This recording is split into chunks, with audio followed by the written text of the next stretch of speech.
Spidi ina maana kama haujakosea njia. Spidi haina maana yoyote kama umekosea njia. Unaenda Sinza, nia yako ya kwenda Sinza, alafu gari imeelekea Gongo la Mboto na wewe unaongeza mwendo,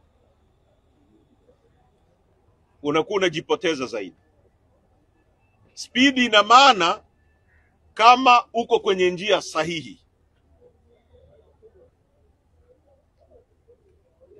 Serikali yetu chini ya Rais Samia inakosea. Kuendelea kuaccelerate, kuongeza mwendo ni kupotea zaidi.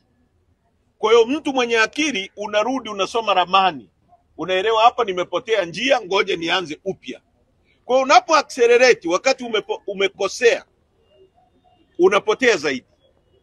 Watu wanatekwa, serikali iko kimya,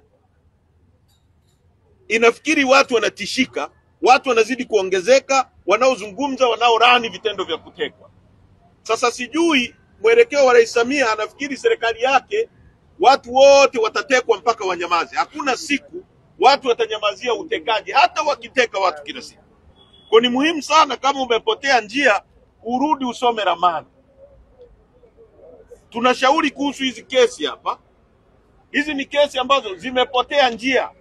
Kurudi na kuanza upya sio ujinga, ni kusuluhisha. Haiwezekani wewe unasema tutaandaa maridhiano baada ya uchaguzi.